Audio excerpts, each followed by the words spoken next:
Chicago, Jimmy McGill lives as a slip-pin Jimmy, a small-time con artist working with his friend Marco. We see them running the Kennedy $50 scam, where they convince a Mark that they have a rare collectible coin worth $800 due to JFK facing west instead of east, supposedly created by a rogue mint worker grieving Kennedy's assassination.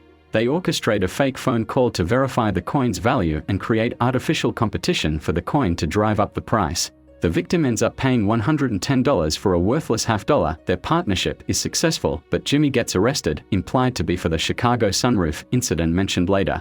His brother Chuck, a successful lawyer, flies in to bail him out. Despite Marco's protests that Jimmy is wasting his talents, it's like watching Miles Davis give up the trumpet. Jimmy decides to leave his con artist life behind and move to Albuquerque to work in the mailroom at Chuck's law firm, HHM. Marco is left behind, disappointed at losing his partner. Years later, in Albuquerque, Jimmy has become a lawyer but struggles to make ends meet. He handles elder law cases and works with residents at Sandpiper Crossing, an assisted living facility. Through his interaction with these seniors, he discovers potential fraud in how Sandpiper bills its residents. Jimmy begins investigating and building a case against Sandpiper. We see Jimmy waiting to speak with Howard Hamlin at the HHM law firm about the Sandpiper case.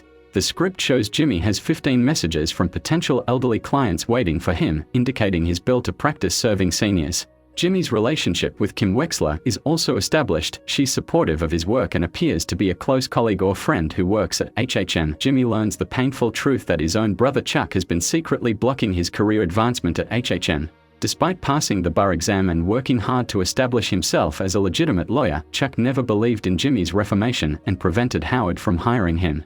This devastating revelation comes after Jimmy had devoted himself to caring for Chuck through his electromagnetic hypersensitivity condition. Despite this betrayal, Jimmy nobly decides to hand over the potentially lucrative Sandpiper case to HHM.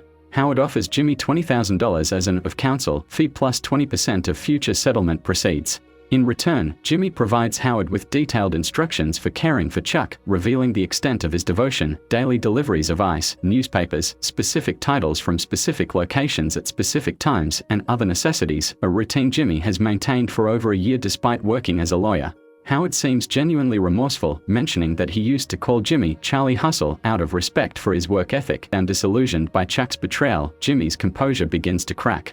While running a bingo game for seniors, he has a complete meltdown. What begins as standard bingo calling banter devolves into increasingly bitter commentary about Albuquerque. It's like living inside an easy bake oven, like a soulless, radioactive Georgia O'Keeffe Hell's Cape crawling with coral snakes and scorpions. When multiple B numbers come up in succession, Jimmy snaps, launching into the story of the Chicago sunroof incident that got him in serious legal trouble. He explains that back in Chicago, there was a man named Chet who had wronged him, possibly owing Jimmy money and sleeping with his wife. One night, after having 1 or 2, maybe 3 drinks, Jimmy saw Chet's white BMW parked outside a Dairy Queen. In retaliation, Jimmy defecated through the sunroof of Chet's car, not realizing Chet's children were in the backseat with tinted windows. Because Chet was connected, what should have been a misdemeanor became a sex offense charge, derailing Jimmy's life and ultimately leading to his move to Albuquerque. Jimmy returns to Chicago and reconnects with Marco at their old bar. He learns that Myrna, the previous bartender, is now the stepmother of the current bartender and doesn't come in much anymore. Marco works for his brother-in-law's standpipe company, explaining the fire protection equipment that connects to hydrants, and seems to lead an unfulfilling life. Jimmy reveals he's become a lawyer who specializes in elder law. Marco is initially shocked, slip-in Jimmy's a lawyer, and assumes Jimmy must be ripping off old people or making bank. Jimmy insists he's legitimately building something in Albuquerque. Marco tries to convince Jimmy to stay in Chicago and return to their old ways, showing him their old Rolex scam materials. Jimmy initially refuses, but when Marco pleads, "I got nothing, Jimmy. Give me this," Jimmy relents. They spend a week running various cons, including the watch scam, the Nigerian prince scam, and Jimmy successfully impersonating Kevin Costner to seduce women. Jimmy reverts to his slip-in Jimmy persona, and they enjoy a lucrative streak of successful scams. During their final scam together, Marco collapses in an alley from a heart attack. Jimmy frantically calls 911 and tries to comfort his friend.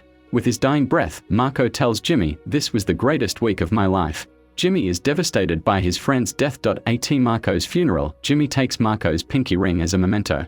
A fellow mourner, Bud, recognizes the ring and mentions it might be worth something, but Jimmy decides to wear it despite not being a ring guy. The ring becomes a symbol of Jimmy's connection to his past life and identity as slip-in Jimmy. The death forces Jimmy to reconsider his life choices and direction. He appears reflective and contemplative about his future, standing at a significant crossroads between his past as a con man and his present attempt at legitimacy. Back in Albuquerque, Kim calls Jimmy with surprising news. The Sandpiper case has grown too large for HHM to handle alone, and they are partnering with Davis and Main, a respected Santa Fe law firm. More surprisingly, Davis and Main wants to offer Jimmy a partner track position based on his rapport with the Sandpiper residents. Jimmy is skeptical, asking if this is like a tax write-off or a charity thing, but Kim assures him it's legitimate. She explains that the Sandpiper residents consistently ask about him, and he has a way with them. Even more unexpectedly, Howard Hamlin has apparently been supportive of this opportunity for Jimmy. Kim arranges for Jimmy to meet the Davis and Main representatives in Judge Murray's court on Thursday at 11 a.m. Jimmy seems genuinely grateful and agrees to the meeting, thanking Kim profusely for what he assumes is her advocacy on his behalf, though she modestly claims she didn't do anything much. Jimmy visits Chuck's house, where he finds Ernesto from HHM, now handling Chuck's special needs and groceries. There's a brief, awkward interaction where Jimmy observes Ernesto taking over the caretaking duties he performed for so long. Chuck continues to be particular about his needs, instructing Ernesto about specific apple varieties, preferring Fuji apples over Granny Smith or Red Delicious, and requesting soy milk. Later, Jimmy attends what appears to be the meeting with Davis and Main representatives. There are brief snippets of professional interaction suggesting the meeting went well. In the final scene, Jimmy has a conversation with Mike Ementraut about a previous moral dilemma they faced together. They had the opportunity to steal $1.6 million in cash that no one on God's green earth knew we had, which they could have split evenly. Jimmy asks Mike why they didn't take it, and Mike simply responds that he was hired to do a job, and did it. When Jimmy reflects on what stopped him from taking the money, he makes a pivotal declaration, and you know what? It's never stopping me again. This final statement suggests Jimmy is about to reject the legitimate opportunity at Davis and Main and instead embrace his true nature as Slip-Pin Jimmy, foreshadowing his eventual transformation into the morally flexible lawyer known as Saul Goodman.